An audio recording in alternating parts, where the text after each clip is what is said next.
ಆತ್ಮೀಯ H16 news ಅರ್ಥಾತ್ ಸಿದ್ದರಾಮಯ್ಯ ಸ್ವಾಗತ. ನಾನು ನಿಮ್ಮ MI ಅಥವಾ ಮಲ್ಲಪ್ಪ ಚೋತರಾತ್ ಬೇರೆ. ಸದನ ಆರಂಭ ಆಗಿ 10 ದಿನ ಆಯಿತು. ಇವತ್ತು 10ನೇ ತಾರೀಕು.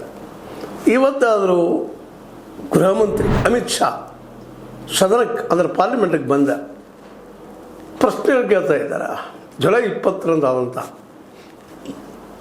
ದುರ್ಘಟನೆ ಇದ್ದಿರೋ ಪೊಲೀಸ್ ದಾಳಿಯಿಂದಾಗಿ ಅಥವಾ ಸರ್ಕಾರ ದಾಳಿ ಅಂತಿರೋ ಬಂದೂಕು ಬಳಸಿದ್ದು, AK-47 ಬಳಸಿದ್ದು, ಪಲೆಟ್ ಹಾರಿಸಿದ್ದು, ಬಡಿಯಿಂದ ಬಡಿದಿದ್ದು, ಅನೇಕ ಗಾಯಗಳನ್ನು ಮಾಡಿದ್ದು ಈ ಜಂಜಿಗಳ ಮೇಲೆ ಅಥವಾ CJP ಹೋರಾಟಗಾರರ ಮೇಲೆ ಎಲ್ಲೆಲ್ಲೋ ಗುಪ್ತ ಅಂಗಾಂಗಗಳನ್ನು ದಾಳಿ ಮಾಡಿದ್ದು, ಅನಗತ್ಯವಾಗಿ ಪೊಲೀಸರಿಂದ ಕಿರುಕುಳ ಆಗಿದ್ದು ವಿದ್ಯಾರ್ಥಿಗಳಿಗೆ, ಇವುಗಳಿಗೆಲ್ಲ ಇವತ್ತು ಉತ್ತರ ಕೊಡಬೇಕಾಗಿದೆ.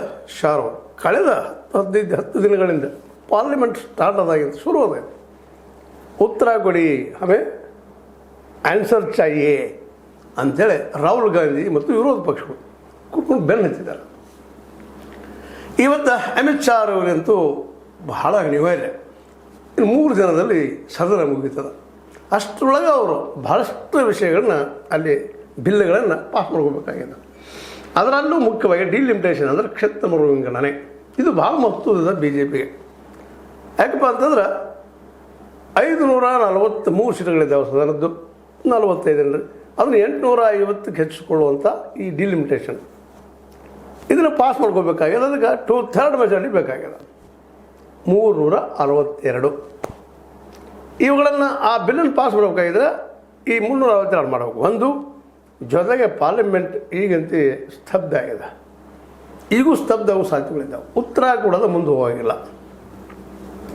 ಅಂದ್ರೆ ಪೊಲೀಸ್ ದಾಳಿ ಏನು ಜಂತರ ಮಂತರದಲ್ಲಿ ಜಂಜಿಗಳ ಮೇಲೆ ಅಥವಾ CJP ಮೇಲೆ, ವಿದ್ಯಾರ್ಥಿಗಳ ಮೇಲೆ ಈ ಪೊಲೀಸರ ದಾಳಿಗೆ ಉತ್ತರವನ್ನು ಯಾರು ಕೊಟ್ಟರು ದಾಳಿ ಮಾಡಲಿಕ್ಕೆ?